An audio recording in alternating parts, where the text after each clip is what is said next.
مکہ و مدینہ میں پاکستانیوں کے کارنامے۔ مکہ اور مدینہ میں بلا تفریق بھیک مانگنا اور اکثر تو ود فیملی یہ کام کرتے ہیں۔ افطار کے دسترخوان پر سے ہی دہی اور بن کے 2-3-4 پیکٹس پرس یا کپڑوں میں چھپا کر رفو چکر ہو جانا۔ مقدس مقامات جیسے غار ہیرا وغیرہ میں اپنے خالہ، پھپھو، چچا، جانو کے نام لکھ کر آنا کہ یا اللہ ارشد کو یہاں بلا لے، یا اللہ یہاں آنے والوں کی مغفرت فرما، جو بھی یہاں آئے مجھ خاکسار کو اپنی دعا میں یاد رکھے، من جانب قیوم علی، یا اللہ میرے دشمنوں کو نیست و نابود کر دے وغیرہ۔ غلاف کعبہ کے بعد مسجد نبوی صلی اللہ علیہ وآلہ وسلم کے قالین کے دھاگے نوچ کر یا کاٹ کر بطور تبرک لانا اور امی ابا کے کفن میں رکھنے کی پلاننگ کرنا۔ یہ خواتین کے لیے ہے۔ ریاض الجنہ میں نماز کے لیے دھکا مکہ اور چٹکی کا استعمال کر کے آگے والی کو راستے سے ہٹانے کے بعد عین روضہ مبارک کے سامنے ستون پر چڑھ کر کہنا لا موبائل نکال تصویر لے لوں۔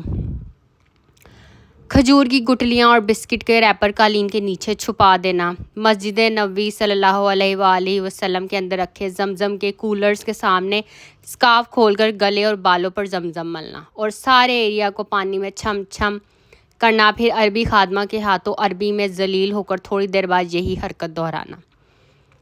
کیونکہ پاکستان میں خواتین کا مساجد میں جانے کا رواج نہیں ہے، اس لیے اکثریت کو جماعت سے نماز نہیں آتی۔ بس جماعت کھڑے ہوتے ہی تماشے بازی کا مظاہرہ، نہیں مقابلہ شروع۔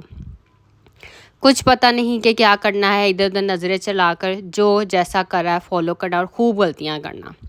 مرد حضرات بھی پیچھے نہیں، روزہ مبارک کے سامنے گھر پر ویڈیو کال میں لا کر سلام کروانا۔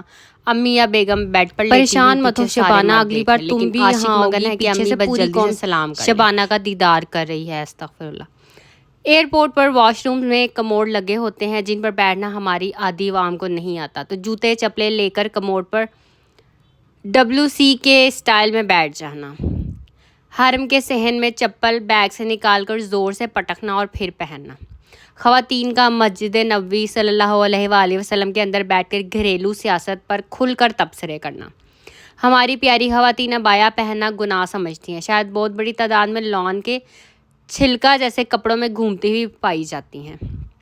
مسجد نبوی صلی اللہ علیہ وآلہ وسلم میں صحن میں ویل چیئرز رکھی ہوتی ہیں تاکہ ضرورت مند فقیر کا ٹھیلا بنا کر خود نیچے بیٹھ جاتی ہیں، اور اگر کوئی مانگ لے تو ایسے تیور دکھائے جاتے ہیں کہ بندہ ہمارے یہاں کی سہم شاہکار جائے، اور خواتین جو ویل چیئر اماں پر وغیرہ کے لیے چپلیں، زمزم لیتی کی ہیں وہ بوتلیں، حرم سے بیگ، نکال جائے کر ہوٹل نماز تک لے جاتی ہیں۔ مطلب کوئی احساس ہی نہیں کہ حرم کے لیے ہے، اور استعمال کے بعد وہیں رکھ دیں تاکہ کوئی اور استعمال کر لے۔ مسجد نبوی صلی اللہ علیہ وآلہ وسلم میں نکاح کی آڑ میں بے باکی، گستاخی اور جہالت کا شاندار مظاہرہ کرنا۔ دلہن کو مکمل سجا سنوار کر عین گنبد خضرا کے سامنے بٹھا کر نکاح کروانا۔ دلہن ہوٹل سے اسی حلیے میں آتی اور جاتی ہے، سوچے کتنے نامحرموں کی آنکھوں کا رزق بنتی ہے۔ یہ تھے سارے کارنامے، ہو سکتا ہے کوئی کارنامہ رہ گیا ہو، اس کے لیے پیش کی معذرت۔